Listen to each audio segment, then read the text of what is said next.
It is to be feared that about 100 detective stories have begun with the discovery that an American millionaire has been murdered, an event which is, for some reason, treated as a sort of calamity. This story, I am happy to say, has to begin with a murdered millionaire. In one sense, indeed, it has to begin with 3 murdered millionaires, which some may regard as an embarras de richesse. But it was chiefly this coincidence, or continuity of criminal policy, that took the whole affair out of the ordinary run of criminal cases, and made it the extraordinary problem that it was. It was very generally said that they had all fallen victims to some vendetta or curse attaching to the possession of a relic of great value, both intrinsically and historically. A sort of chalice inlaid with precious stones, and commonly called the Coptic cup. Its origin was obscure, but its use was conjectured to be religious, and some attributed the fate that followed its possessors to the fanaticism of some Oriental Christian, horrified at its passing through such materialistic hands. But the mysterious slayer, whether or no he was such a fanatic, was already a figure of lurid and sensational interest in the world of journalism and gossip. The nameless being was provided with a name, or a nickname, but it is only with the story of the 3rd victim that we are now concerned, for it was only in this case that a certain Father Brown, who is the subject of these sketches, had an opportunity of making his presence felt. When Father Brown first stepped off an Atlantic liner onto American soil, he discovered, as many other Englishmen has done, that he was a much more important person than he had ever supposed. His short figure, his short-sighted and undistinguished countenance, his rather rusty black clerical clothes, could pass through any crowd in his own country without being noticed as anything unusual, except perhaps unusually insignificant. But America has a genius for the encouragement of fame, and his appearance in 1 or 2 curious criminal problems, together with his long association with Flambeau, the ex-criminal and detective, had consolidated a reputation in America out of what was little more than a rumour in England. His round face was blank with surprise when he found himself held up on the quay by a group of journalists, as by a gang of brigands, who asked him questions about all the subjects on which he was least likely to regard himself as an authority, such as the details of female dress and the criminal statistics of the country that he had only that moment clapped his eyes on.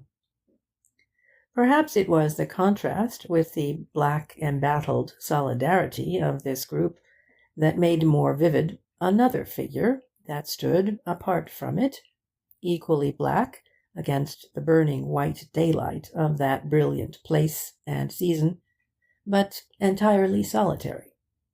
A tall, rather yellow-faced man in great goggles, who arrested him with a gesture when the journalists had finished, and said, "Excuse me, but maybe you are looking for Captain Wayne." Some apology may be made for Father Brown, for he himself would have been sincerely apologetic, but it must be remembered that he had never seen America before, and more especially that he had never seen that sort of tortoise-shell spectacles before, for the fashion at this time had not spread to England. His first sensation was that of gazing at some goggling sea monster with a faint suggestion of a diver's helmet. Otherwise, the man was exquisitely dressed, and to Brown, in his innocence, the spectacles seemed the queerest disfigurement for a dandy.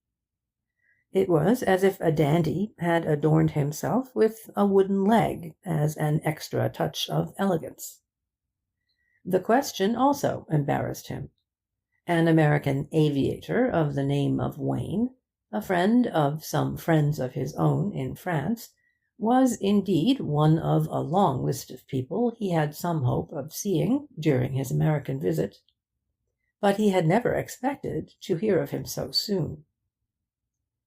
"I beg your pardon," he said doubtfully. "Are you Captain Wayne? Do you know him?" "Well, I'm pretty confident I'm not Captain Wayne," said the man in goggles, with a face of wood. "I was pretty clear about that when I saw him waiting for you over there in the car. But the other question's a bit more problematical. I reckon I know Wayne and his uncle, and old man Merton, too. I know old man Merton, but old man Merton don't know me. And he thinks he has the advantage, and I think I have the advantage. See?" Father Brown did not quite see. He blinked at the glittering seascape and the pinnacles of the city, and then at the man in goggles.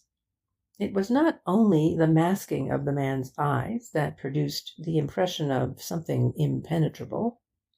Something in his yellow face was almost Asiatic, even Chinese, and his conversation seemed to consist of stratified layers of irony. He was a type to be found here and there in that hearty and sociable population. He was the inscrutable American. "My name's Drage," he said, "Norman Drage, and I'm an American citizen, which explains everything. At least, I imagine your friend Wayne would like to explain the rest, so we'll postpone the 4th of July till another date." Father Brown was dragged, in a somewhat dazed condition, towards a car at some little distance, in which a young man with tufts of untidy yellow hair and a rather harassed and haggard expression hailed him from afar and presented himself as Peter Wayne. Before he knew where he was stowed in the car and travelling with considerable speed through and beyond the city. He was unused to the impetuous practicality of such American action, and felt about as bewildered as if a chariot drawn by dragons had carried him away into fairyland.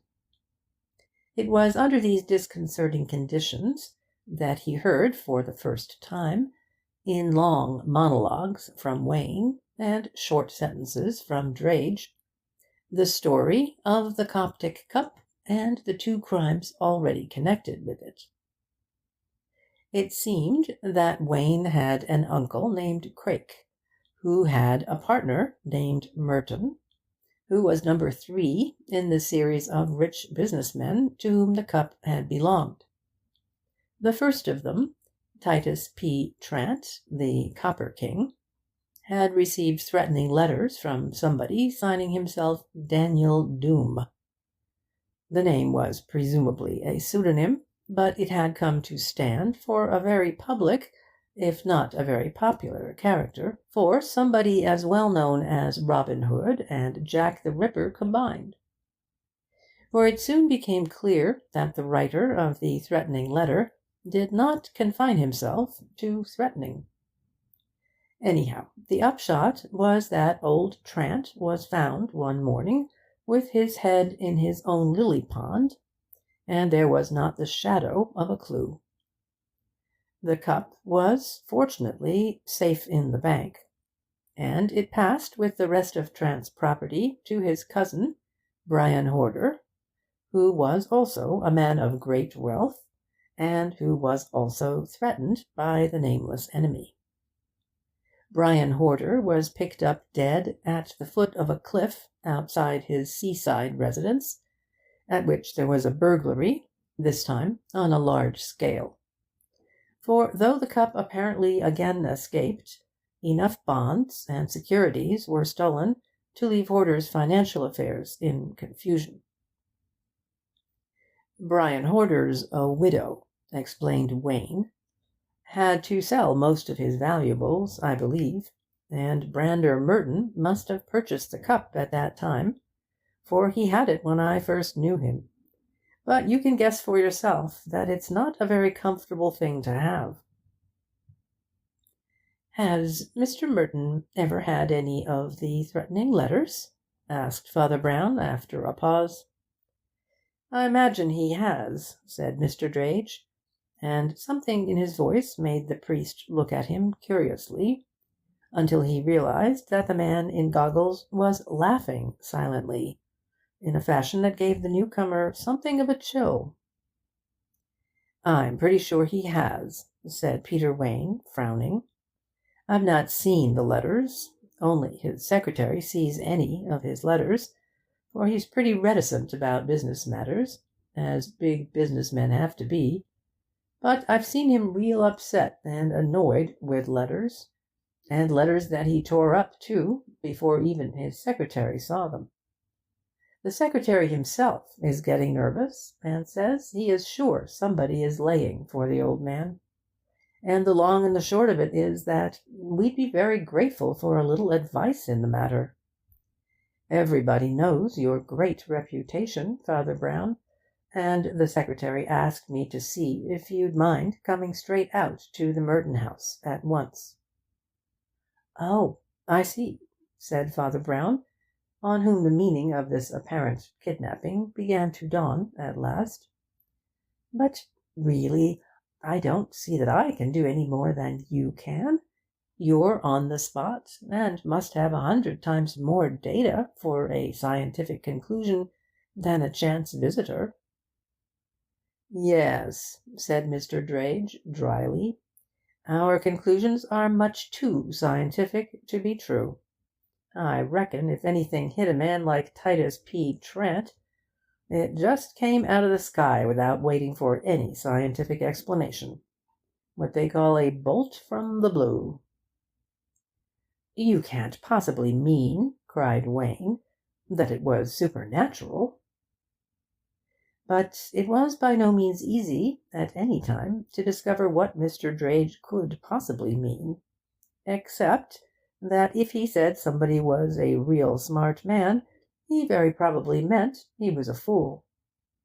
Mr. Drage maintained an oriental immobility until the car stopped, a little while after, at what was obviously their destination. It was rather a singular place.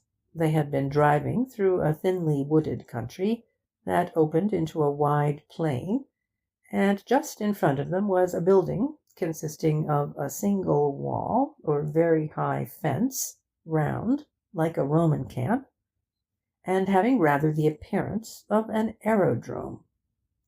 The barrier did not look like wood or stone, and closer inspection proved it to be of metal. They all alighted from the car, and one small door in the wall was slid open with considerable caution, after manipulations resembling the opening of a safe. But much to Father Brown's surprise, the man called Norman Drage showed no disposition to enter, but took leave of them with sinister gaiety.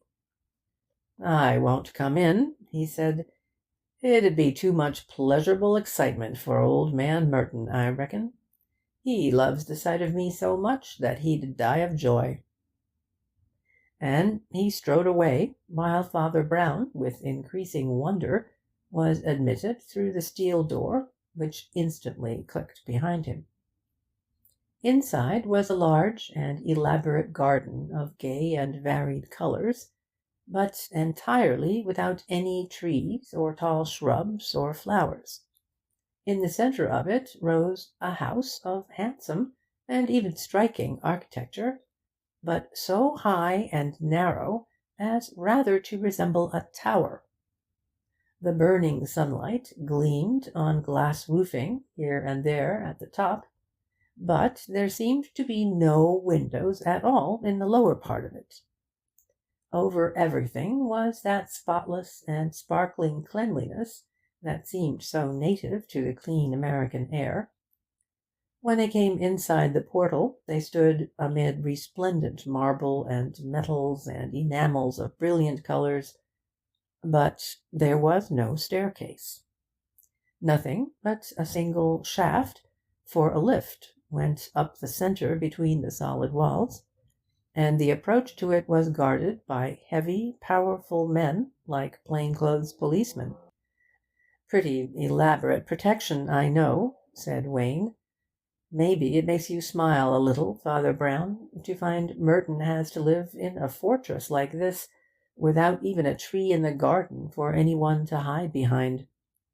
But you don't know what sort of proposition we're up against in this country. And perhaps you don't know just what the name of Brander Merton means. He's a quiet-looking man enough, and anybody might pass him in the street. Not that they get much chance nowadays, for he can only go out now and then in a closed car. But if anything happened to Brander Merton, there'd be earthquakes from Alaska to the Cannibal Islands. I fancy there was never a king or emperor who had such power over the nations as he has. After all, I suppose if you'd been asked to visit the Tsar or the King of England, you'd have had the curiosity to go. You mayn't care much for Tsars or millionaires, but it just means that power like that is always interesting. And I hope it's not against your principles to visit a modern sort of emperor like Merton." "Not at all," said Father Brown quietly. "It is my duty to visit prisoners and all miserable men in captivity." There was a silence, and the young man frowned with a strange and almost shifty look on his lean face. Then he said abruptly, "Well, you've got to remember, it isn't only common crooks or the Black Hand that's against him. This Daniel Doom is pretty much like the devil. Look how he dropped Trant in his own gardens, and Horder outside his house, and got away with it." The top floor of the mansion, inside the enormously thick walls, consisted of two rooms: an outer room, which they entered, and an inner room that was the great millionaire's sanctum. They entered the outer room just as two other visitors were coming out of the inner one. One was hailed by Peter Wayne as his uncle, a small but very stalwart and active man, with a shaven head that looked bald, and a brown face that looked almost too brown to have ever been white. This was old Crake, commonly called Hickory Crake, in reminiscence of the more famous Old Hickory, because of his fame in the last Red Indian Wars. His companion was a singular contrast, a very dapper gentleman with dark hair like a black varnish and a broad black ribbon to his monocle, Barnard Blake, who was old Merton's lawyer, and had been discussing with the partners the business of the firm. The four men met in the middle of the outer room, and paused for a little polite conversation, in the act of, respectively, going and coming. And through all goings and comings, another figure sat at the back of the room near the inner door, massive and motionless in the half-light from the inner window, a man with a negro face and enormous shoulders. This was what the humorous self-criticism of America playfully calls the bad man, whom his friends might call a bodyguard, and his enemies a bravo. This man never moved or stirred to greet anybody, but the sight of him in the outer room seemed to move Peter Wayne to his first nervous query. "Is anybody with the chief?" he asked. "Don't get rattled, Peter," chuckled his uncle. "Wilton, the secretary, is with him, and I hope that's enough for anybody. I don't believe Wilton ever sleeps for watching Merton. He's better than 20 bodyguards, and he's quick and quiet as an Indian." "Well, you ought to know," said his nephew, laughing.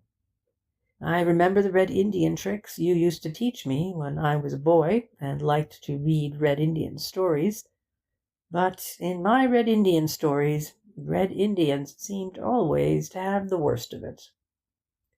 "They didn't in real life," said the old frontiersman grimly. "Indeed?" inquired the bland Mr. Blake. "I should have thought they could do very little against our firearms." "I've seen an Indian stand under 100 guns, with nothing but a little scalping knife, and kill a white man standing on the top of a fort," said Craik. "Why, what did he do with it?" asked the other. "Threw it," replied Craik. "Threw it in a flash, before a shot could be fired. I don't know where he learnt the trick." "Well, I hope you didn't learn it," said his nephew, laughing. "It seems to me," said Father Brown, thoughtfully, "that the story might have a moral." While they were speaking, Mr. Wilton, the secretary, had come out of the inner room and stood waiting. A pale, fair-haired man, with a square chin and steady eyes, with a look like a dog's. It was not difficult to believe that he had the single eye of a watchdog. He only said, "Mr. Merton can see you in about 10 minutes." But it served for a signal to break up the gossiping group. Old Craik said he must be off, and his nephew went out with him and his legal companion, leaving Father Brown for the moment alone with his secretary, for the negroid giant at the other end of the room could hardly be felt as if he were human or alive. He sat so motionless, with his broad back to them, staring towards the inner room. "Arrangements rather elaborate here, I'm afraid," said the secretary. "You've probably heard all about this Daniel Doom, and why it isn't safe to leave the boss very much alone." "But he is alone just now, isn't he?" said Father Brown. The secretary looked at him with grave grey eyes. "For 15 minutes," he said. "For 15 minutes out of the 24 hours. That is all the real solitude he has, and that he insists on, for a pretty remarkable reason." "And what is the reason?" inquired the visitor. Wilton, the secretary, continued his steady gaze, but his mouth, that had been merely grave, became grim. "The Coptic cup," he said. "Perhaps you've forgotten the Coptic cup, but he hasn't forgotten that or anything else. He doesn't trust any of us about the Coptic cup. It's locked up somewhere, and somehow, in that room, so that only he can find it, and he won't take it out till we're all out of the way. So we have to risk that quarter of an hour while he sits and worships it. I reckon it's the only worshipping he does. Not that there's any real risk, really, for I've turned all this place into a trap I don't believe the devil himself could get into, or at any rate get out of. If this infernal Daniel Doom pays us a visit, he'll stay to dinner and a good bit later, by God. I sit here on hot bricks for the 15 minutes, and the instant I heard a shot or a sound of struggle, I'd press this button, and an electrocuting current would run in a ring round that garden wall, so that it'd be death to cross or climb it. Of course, there couldn't be a shot, for this is the only way in, and the only window he sits at is away up on the top of a tower as smooth as a greasy pole. But anyhow, we're all armed here, of course, and if Doom did get into that room, he'd be dead before he got out." Father Brown was blinking at the carpet in a brown study. Then he said suddenly, with something like a jerk, "I hope you won't mind my mentioning it, But a kind of notion came into my head just this minute. It's about you." "Indeed?" remarked Wilton. "And what about me?" "I think you are a man of one idea," said Father Brown, "and you will forgive me for saying that it seems to be even more the idea of catching Daniel Doom than of defending Branter Merton." Wilton started a little, and continued to stare at his companion. Then, very slowly, his grim mouth took on a rather curious smile. How did you... what makes you think that?" he asked. "You said that if you heard a shot you could instantly electrocute the escaping enemy," remarked the priest. "I suppose it occurred to you that the shot might be fatal to your employer before the shock was fatal to his foe. I don't mean that you wouldn't protect Mr. Merton if you could, but it seems to come rather second in your thoughts. The arrangements are very elaborate, as you say, and you seem to have elaborated them. But they seem even more designed to catch a murderer than to save a man." "Father Brown," said the secretary, who had recovered his quiet tone, "you're very smart, but there's something more to you than smartness. Somehow you're the sort of man to whom one wants to tell the truth. And besides, you'll probably hear it anyhow, for in one way it's a joke against me already. They all say I'm a monomaniac about running down this big crook, and perhaps I am, but I'll tell you one thing that none of them know. My full name is John Wilton Border." Father Brown nodded, as if he were completely enlightened, but the other went on. "This fellow who calls himself Doom killed my father and uncle, and ruined my mother. When Merton wanted a secretary, I took the job, because I thought that where the cup was, the criminal might sooner or later be. But I didn't know who the criminal was, and could only wait for him, and I meant to serve Merton faithfully." "I understand," said Father Brown gently. "And, by the way, isn't it time that we attended on him?" "Why, yes," answered Wilton, again starting a little out of his brooding, so that the priest concluded that his vindictive mania had again absorbed him for a moment. "Go in now, by all means." Father Brown walked straight into the inner room. No sound of greetings followed, but only a dead silence, and a moment after the priest reappeared in the doorway. At the same moment the silent bodyguard sitting near the door moved suddenly, and it was as if a huge piece of furniture had come to life.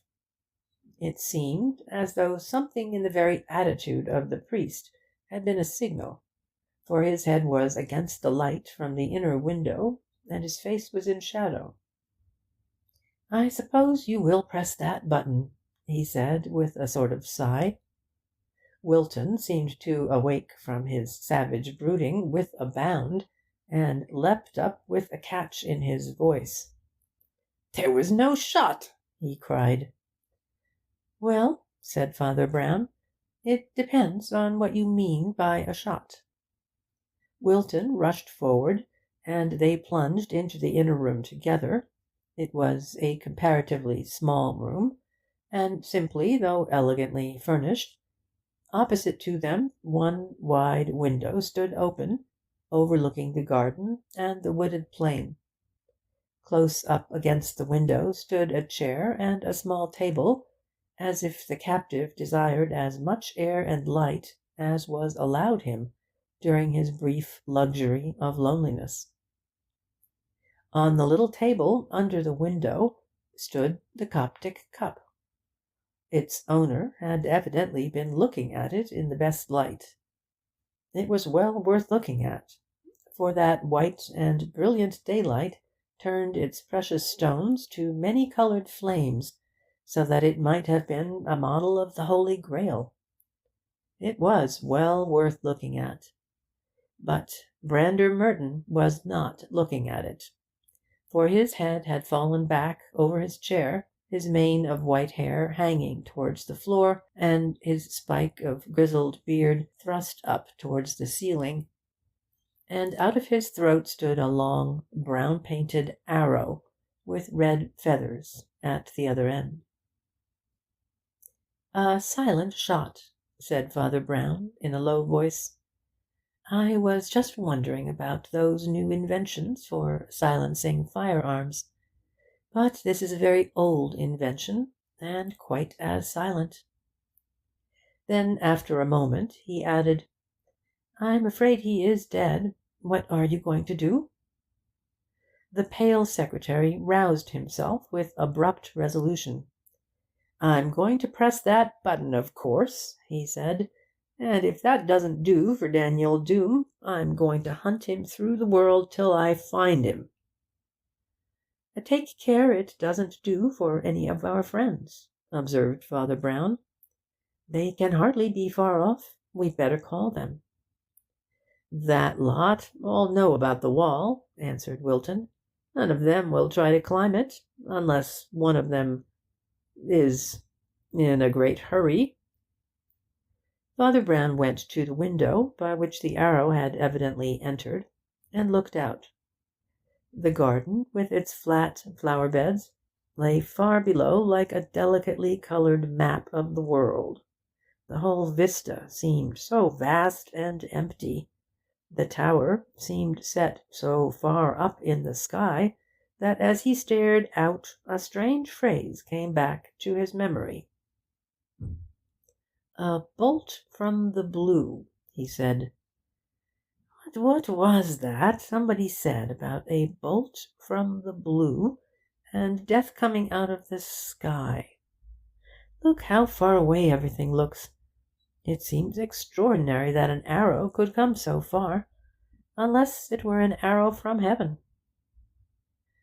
Wilton had returned, but did not reply, and the priest went on, as in soliloquy. "One thinks of aviation.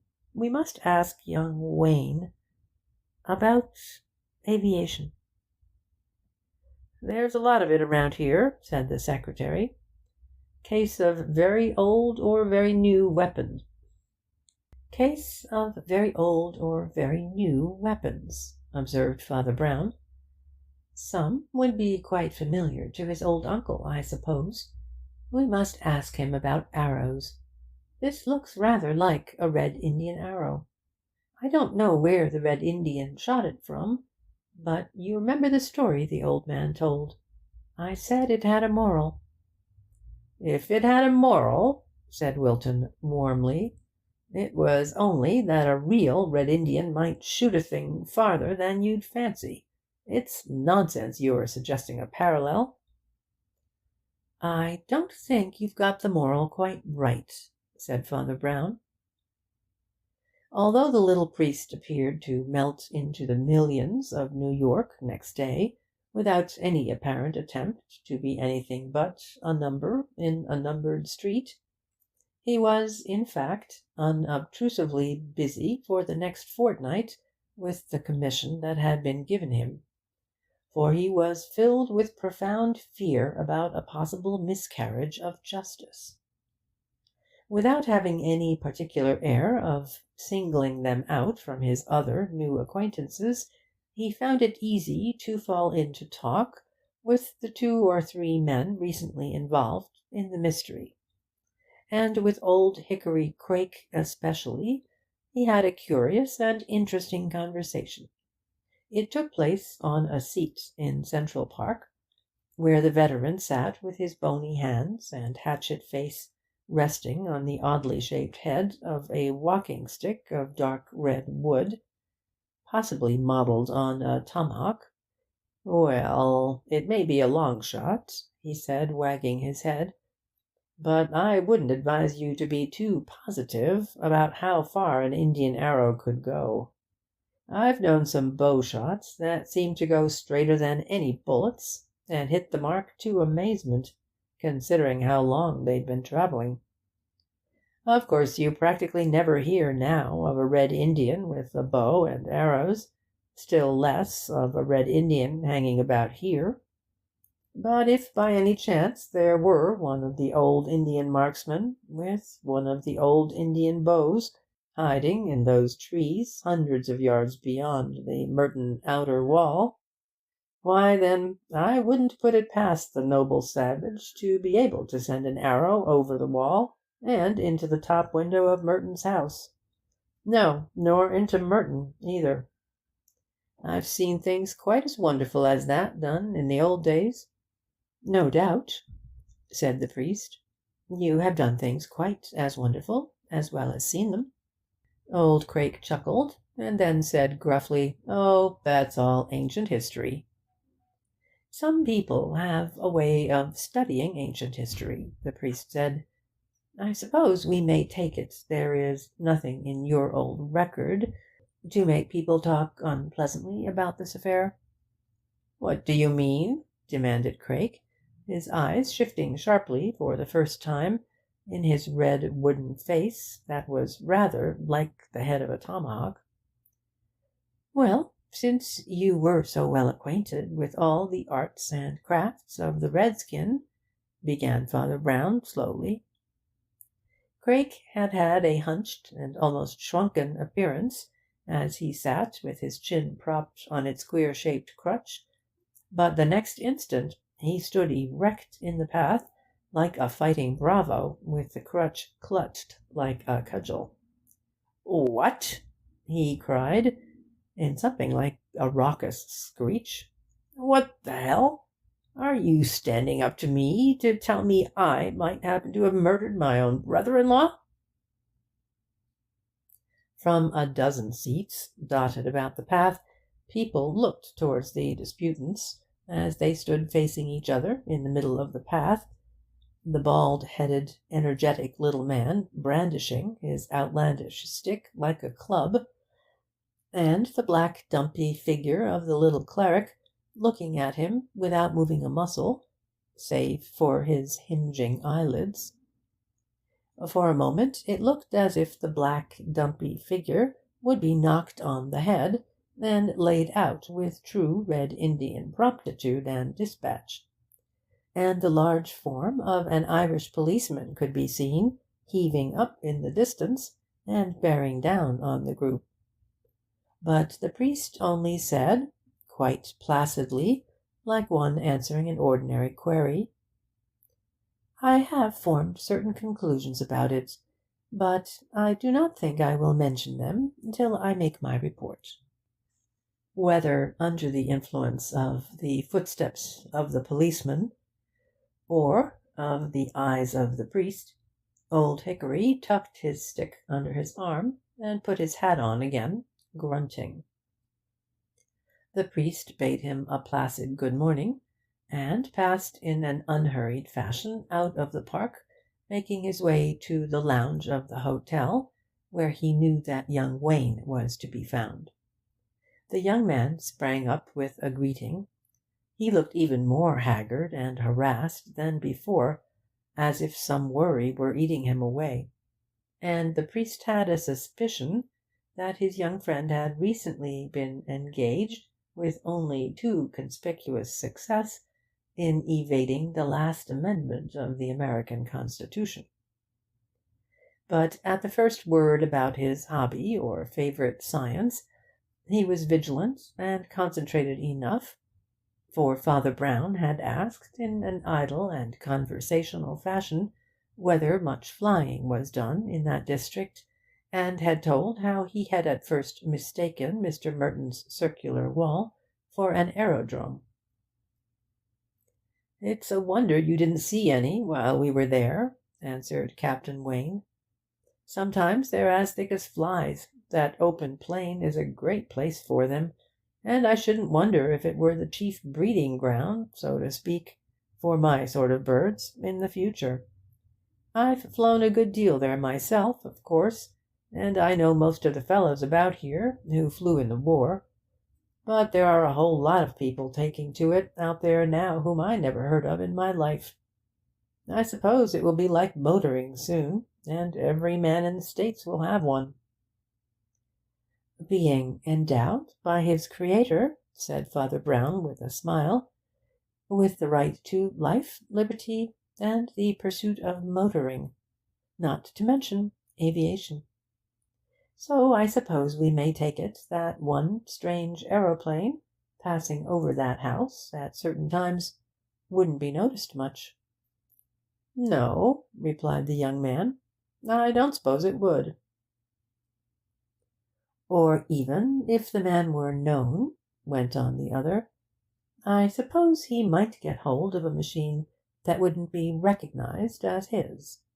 If you, for instance, flew in the ordinary way, Mr. Merton and his friends might recognise the rig out, perhaps, but you might pass pretty near that window on a different pattern of plane, or whatever you call it, near enough for practical purposes."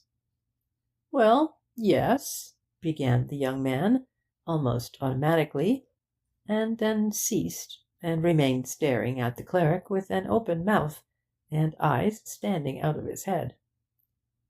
"My God!" he said in a low voice. "My God!" Then he rose from the lounge seat, pale and shaking from head to foot, and still staring at the priest. "Are you mad?" he said. "Are you raving mad?" There was a silence, and then he spoke again in a swift, hissing fashion. "You positively come here to suggest—" "No, only to collect suggestions," said Father Brown, rising.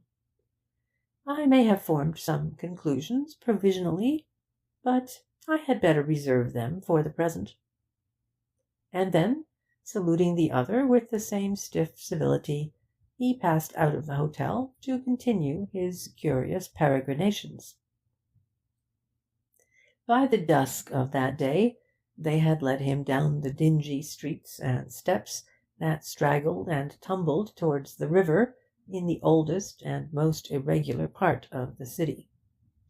Immediately under the coloured lantern that marked the entrance to a rather low Chinese restaurant, he encountered a figure he had seen before, though by no means presenting itself to the eye as he had seen it.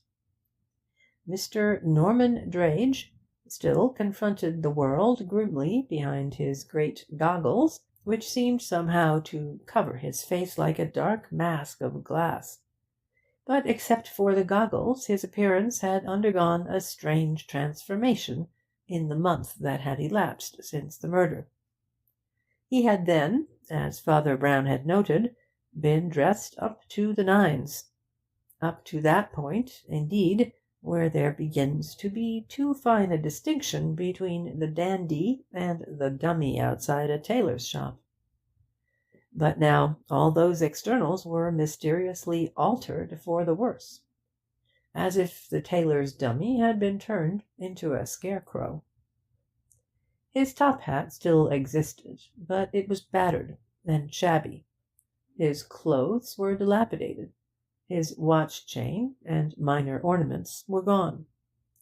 Father Brown, however, addressed him as if they had met yesterday, and made no demur to sitting down with him on a bench in the cheap eating-house whither he was bound. It was not he, however, who began the conversation. "Well," growled Drage, "and have you succeeded in avenging your holy and sainted millionaire? We know all millionaires are holy and sainted. You can find it in all the papers next day about how they lived by the light of the family Bible they read at their mother's knee. Gee, if they'd only read out some of the things that are in the family Bible, the mother might have been startled some. And the millionaire, too, I reckon. The old book's full of a lot of grand, fierce old notions. They don't grow nowadays. Sort of wisdom of the Stone Age, and buried under the pyramids. Suppose somebody had flung old man Merton from the top of that tower of his, and let him be eaten by dogs at the bottom. It would be no worse than what happened to Jezebel. Wasn't Agag hacked into little pieces, for all he went walking delicately? Merton walked delicately all his life, damn him, until he got too delicate to walk at all. But the shaft of the Lord found him out, as it might have done in the old book, and struck him dead on the top of his tower to be a spectacle to the people. The shaft was material, at least, said his companion. The pyramids are mighty material, and they hold down the dead kings all right, grinned the man in goggles. I think there's a lot to be said for these old material religions. There's old carvings that have lasted for thousands of years, showing their gods and emperors with bended bows, with hands that look as if they could really bend bows of stone. Material, perhaps, but what materials? Don't you sometimes stand staring at those old Eastern patterns and things till you have a hunch that old Lord God is still driving like a dark Apollo and shooting black rays of death? If he is, replied Father Brown, I might call him by another name. But I doubt whether Merton died by a dark ray or even a stone arrow. I guess you think he's Saint Sebastian, sneered Drage, killed with an arrow. A millionaire must be a martyr. How do you know he didn't deserve it? You don't know much about your millionaire, I fancy. Well, let me tell you, he deserved it 100 times over. Well, asked Father Brown gently, why didn't you murder him? You want to know why I didn't? Said the other, staring. Well, you're a nice sort of clergyman. Not at all, said the other, as if waving away a compliment.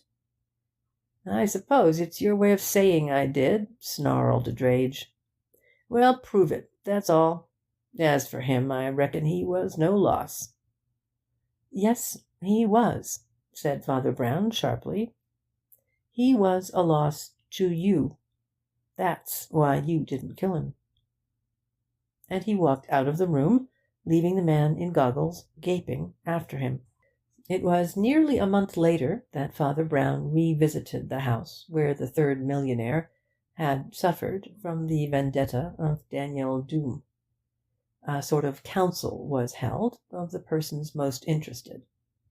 Old Crake sat at the head of the table with his nephew at his right hand, the lawyer on his left. The big man with the African features, whose name appeared to be Harris, was ponderously present, if only as a material witness. A red-haired, sharp-nosed individual addressed as Dixon seemed to be the representative of Pinkerton's, or some such private agency, and Father Brown slipped unobtrusively into an empty seat beside him. Every newspaper in the world was full of the catastrophe of the Colossus of Finance, of the great organizer of the big business that bestrides the modern world. But from the tiny group that had been nearest to him at the very instant of his death, very little could be learned. The uncle, nephew, and attendant solicitor declared they were well outside the outer wall before the alarm was raised, and inquiries of the official guardians at both barriers brought answers that were rather confused, but on the whole confirmatory. Only one other complication seemed to call for consideration. It seemed that round about the time of the death, before or after, a stranger had been found hanging mysteriously round the entrance and asking to see Mr. Merton. The servants had some difficulty in understanding what he meant, for his language was very obscure. But it was afterwards considered to be also very suspicious, since he had said something about a wicked man being destroyed by a word out of the sky. Peter Wayne leaned forward, his eyes bright in his haggard face, and said, "I'll bet on that, anyhow. Norman Drage." "And who in the world is Norman Drage?" asked his uncle. "That's what I want to know," replied the young man. "I practically asked him, but he has got a wonderful trick of twisting every straight question crooked. It's like lunging at a fencer. He hooked on to me with hints about the flying ship of the future, but I never trusted him much." "But what sort of a man is he?" asked Craik. "He is a mystagogue," said Father Brown, with innocent promptitude. "There are quite a lot of them about. The sort of men about town who hint to you in Paris cafes and cabarets that they've lifted the veil of Isis, or know the secret of Stonehenge. In a case like this, they're sure to have some sort of mystical explanations." The smooth, dark head of Mr. Barnard Blake, the lawyer, was inclined politely towards the speaker, but his smile was faintly hostile. "I should hardly have thought, sir," he said, "that you had any quarrel with mystical explanations." "On the contrary," replied Father Brown, blinking amiably at him, "that's just why I can quarrel with them. Any sham lawyer could bamboozle me, but he couldn't bamboozle you, because you're a lawyer yourself. Any fool could dress up as a Red Indian, and I'd swallow him whole as the only original Hiawatha, but Mr. Craik would see through him at once. A swindler could pretend to me that he knew all about aeroplanes, but not to Captain Wayne. And it's just the same with the other, don't you see? It's just because I have picked up a little about mystics that I have no use for mystagogues. Real mystics don't hide mysteries, they reveal them. They set a thing up in broad daylight, and when you've seen it, it's still a mystery. But the mystagogues hide a thing in darkness and secrecy, and when you find it, it's a platitude. But in the case of Drage, I admit he had also another and more practical notion in talking about fire from heaven or bolts from the blue." "And what was his notion?" asked Wayne. "I think it wants watching, whatever it is." "Well," replied the priest slowly, "he wanted us to think the murderers were miracles because he knew they weren't." "Ah," said Wayne, with a sort of hiss, "I was waiting for that. In plain words, he's the criminal." "In plain words, he is the criminal who didn't commit the crime," answered Father Brown calmly. "Is that your conception of plain words?" inquired Blake politely. "You'll be saying I'm the mystagogue now," said Father Brown, somewhat abashed, but with a broad smile. "But it was really quite accidental. Drage didn't commit the crime. I mean, this crime. His only crime was blackmailing somebody, and he hung about here to do it. But he wasn't likely to want the secret to be public property, or the whole business to be cut short by death. We can talk about him afterwards. Just at the moment, I only want him cleared out of the way." "Out of the way of what?" asked the other. "Out of the way of the truth," replied the priest, looking at him tranquilly with level eyelids. "Do you mean," faltered the other, "that you know the truth?" "I rather think so," said Father Brown modestly. There was an abrupt silence, after which Craik cried out suddenly and irrelevantly, in a rasping voice, "Why, where's that secretary fellow? Wilton? He ought to be here." "I am in communication with Mr. Wilton," said Father Brown gravely. "In fact, I asked him to ring me up here in a few minutes from now. I may say that we've worked the thing out together, in a manner of speaking." "If you're working together, I suppose it's all right," grumbled Craik. "I know he was always a sort of bloodhound on the trail of his vanishing crook, so perhaps it was well to hunt in couples with him. But if you know the truth about this, where the devil did you get it from?" "I got it from you," answered the priest quietly, and continued to gaze mildly at the glaring veteran. "I mean, I made the first guess from a hint in a story of yours about an Indian who threw a knife and hit a man on the top of a fortress." "You've said that several times," said Wayne, with a puzzled air, "but I can't see any inference, "except that this murderer threw an arrow and hit a man on the top of a house very like a fortress. But of course the arrow wasn't thrown, but shot, and would go much further. Certainly it went uncommonly far, but I don't see how it brings us any farther." "I'm afraid you miss the point of the story," said Father Brown.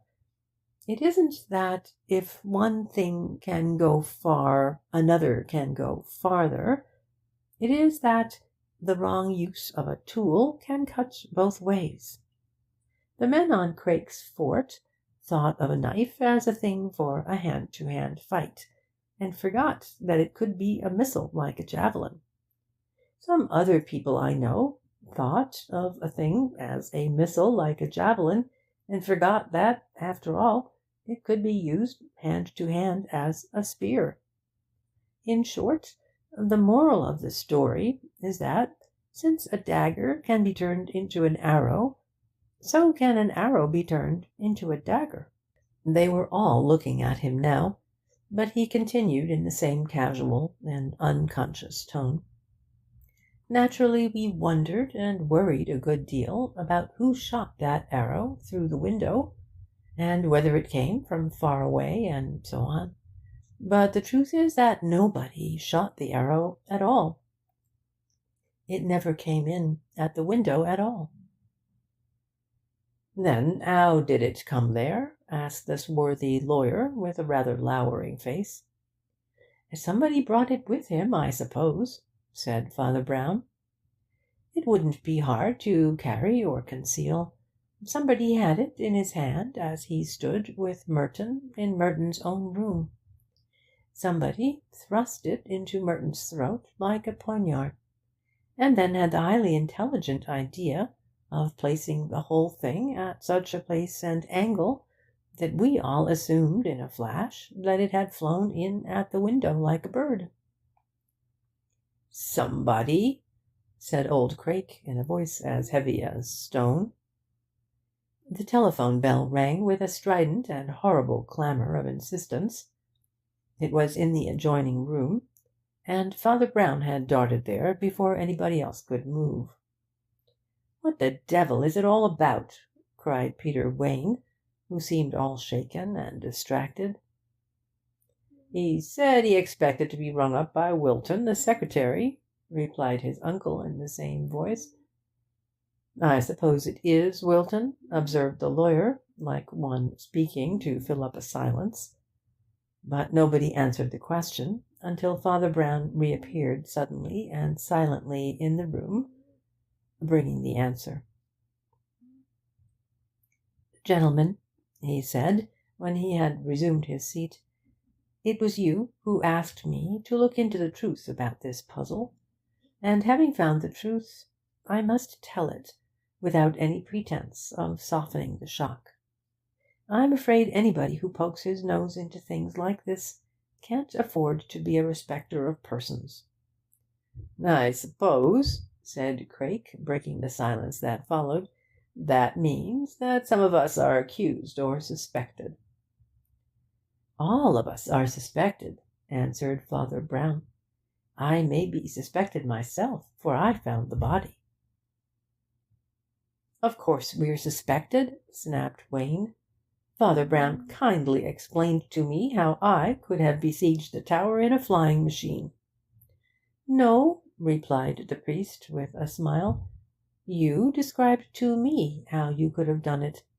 That was just the interesting part of it." "He seemed to think it likely," growled Craik, "that I killed him myself with a Red Indian arrow." "I thought it most unlikely," said Father Brown, making rather a wry face. "I'm sorry if I did wrong, but I couldn't think of any other way of testing the matter. I can hardly think of anything more improbable than the notion that Captain Wayne went careering in a huge machine past the window at the very moment of the murder, and nobody noticed it, unless perhaps it were the notion that a respectable old gentleman should play at Red Indians with a bow and arrow behind the bushes to kill somebody he could have killed in 20 much simpler ways. But I had to find out if they had had anything to do with it, and so I had to accuse them in order to prove their innocence." "And how have you proved their innocence?" asked Blake, the lawyer, leaning forward eagerly. "Only by the agitation they showed when they were accused," answered the other. "What do you mean exactly?" "If you will permit me to say so," remarked Father Brown, composedly enough, "I did undoubtedly think it my duty to suspect them and everybody else. I did suspect Mr. Craik, and I did suspect Captain Wayne, in the sense that I considered the possibility or probability of their guilt. I told them I had formed conclusions about it, and I will now tell them what those conclusions were. I was sure they were innocent, because of the manner and the moment in which they passed from unconsciousness to indignation. So long as they never thought they were accused, they went on giving me materials to support the accusation. They practically explained to me how they might have committed the crime. Then they suddenly realized with a shock and a shout of rage that they were accused. They realized it long after they might well have been expected to be accused, but long before I had accused them. Now, no guilty person could possibly do that. He might be snappy and suspicious from the first, or he might simulate unconsciousness and innocence up to the end, but he would begin by making things worse for himself, and then give a great jump and begin furiously denying the notion he had himself helped to suggest. That could only come by his having really failed to realize what he was suggesting. The self-consciousness of a murderer would always be at least morbidly vivid enough to prevent him first forgetting his relation with the thing, and then remembering to deny it. So I ruled you both out, and others, for other reasons I needn't discuss now. For instance, there was the secretary. But I'm not talking about that just now. Look here, I've just heard from Wilton on the phone, and he's given me permission to tell you some rather serious news. Now, I suppose you all know by this time who Wilton was and what he was after?" "I know he was after Daniel Doom, and wouldn't be happy till he got him," answered Peter Wayne. "And I've heard the story that he's the son of old Horder, and that's why he's the avenger of blood. Anyhow, he's certainly looking for the man called Doom." "Well," said Father Brown, "he has found him." Peter Wayne sprang to his feet in excitement. "The murderer?" he cried. "Is the murderer in the lock-up already?" "No," said Father Brown gravely. "I said the news was serious, and it's more serious than that. I'm afraid poor Wilton has taken a terrible responsibility. I'm afraid he's going to put a terrible responsibility on us. He hunted the criminal down, and just when he had him cornered at last, well, he has taken the law into his own hands." "You mean that Daniel Doom—" began the lawyer. "I mean that Daniel Doom is dead," said the priest. "There was some sort of wild struggle, and Wilton killed him." "Serve him right!" growled Mr. Hickory-Crake. "Can't blame Wilton for downing a crook like that, especially considering the feud," assented Wayne. "It was like stepping on a viper." "I don't agree with you," said Father Brown. "I suppose we all talk romantic stuff at random, in defence of lynching and lawlessness, but I have a suspicion that if we lose our laws and liberties we shall regret it. Besides, it seems to me illogical to say there is something to be said for Wilton committing murder without even inquiring whether there is anything to be said for Doom committing it. I rather doubt whether Doom was merely a vulgar assassin. He may have been a sort of outlaw with a mania about the cup, demanding it with threats and only killing after a struggle. Both victims were thrown down just outside their houses. The objection to Wilton's way of doing it is that we shall never hear Doom's side of the case." "Oh, I've no patience with all this sentimental whitewashing of worthless, murderous blackguards," cried Wayne heatedly.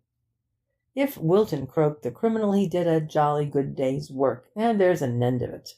"Quite so," said his uncle, nodding vigorously. Father Brown's face had a yet heavier gravity as he looked slowly round the semicircle of faces. "Is that really what you all think?" he asked. Even as he did so, he realized that he was an Englishman in exile. He realized that he was among foreigners, even if he were among friends. Around that ring of foreigners ran a restless fire that was not native to his own breed. The fiercer spirit of the Western nation that can rebel and lynch, and, above all, combine. He knew that they had already combined. "Well," said Father Brown with a sigh, "I am to understand, then, that you do definitely condone this unfortunate man's crime, or act of private justice, or whatever you call it. In that case, it will not hurt him if I tell you a little more about it." He rose suddenly to his feet, and though they saw no meaning in his movement, it seemed in some way to change or chill the very air in the room. "Wilton killed Doom in a rather curious way," he began. "How did Wilton kill him?" asked Craik abruptly. "With an arrow," said Father Brown. Twilight was gathering in the long room, and daylight dwindling to a gleam from the window in the inner room, where the great millionaire had died. Almost automatically the eyes of the group turned slowly towards it, but as yet there was no sound. Then the voice of Craik came, cracked and high, and senile in a sort of crowing gabble. "What do you mean? What do you mean? Brander Merton killed by an arrow? This crook killed by an arrow?" "By the same arrow," said the priest, "and at the same moment." Again there was a sort of strangled and yet swollen and bursting silence, and young Wayne began, "You mean—" "I mean that your friend Merton was Daniel Doom," said Father Brown firmly, "and the only Daniel Doom you'll ever find. Your friend Merton was always crazy after that Coptic cup that he used to worship like an idol every day, and in his wild youth he had really killed 2 men to get it, though I still think the deaths may have been, in a sense, accidents of the robbery. Anyhow, he had it, and that man Drage knew the story and was blackmailing him. But Wilton was after him for a very different purpose.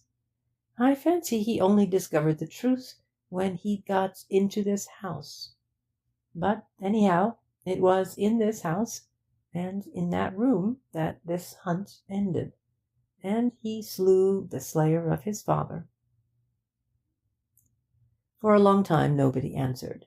Then old Crake could be heard drumming with his fingers on the table and muttering, "Brander must have been mad.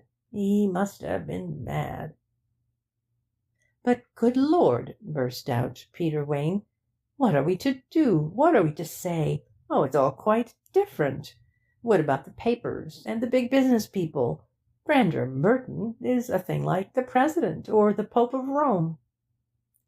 "I certainly think it is rather different," began Barnard Blake, the lawyer, in a low voice. "The difference involves a whole—" Father Brown struck the table so that the glasses on it rang, and they could almost fancy a ghostly echo from the mysterious chalice that still stood in the room beyond. He cried, in a voice like a pistol shot, "There shall be no difference. I gave you your chance of pitying the poor devil when you thought he was a common criminal. You wouldn't listen then. You were all for private vengeance then. You were all for letting him be butchered like a wild beast, without hearing, without a public trial, and said he had only got his deserts. Very well, then. If Daniel Doom has got his deserts, Brander Merton has got his deserts. If that was good enough for Doom, by all that is holy, it is good enough for Merton. Take your wild justice, or our dull legality, but in the name of Almighty God, let there be an equal lawlessness or an equal law." Nobody answered except the lawyer, and he answered with something like a snarl. "What will the police say if we tell them we mean to condone a crime?" "What will they say if I tell them you did condone it?" replied Father Brown. "Your respect for the law comes rather late, Mr. Barnard Blake." After a pause he resumed in a milder tone, "I, for one, am ready to tell the truth if the proper authorities ask me, and the rest of you can do as you like. But as a fact it will make very little difference. Wilton only rang me up to tell me that I was now free to lay his confession before you, for when you heard it he would be beyond pursuit." He walked slowly into the inner room, and stood there by the little table beside which the millionaire had died. The Coptic cup still stood in the same place, and he remained there for a space, staring at its cluster of all the colours of the rainbow, and beyond it into a blue abyss of sky. End of chapter 2.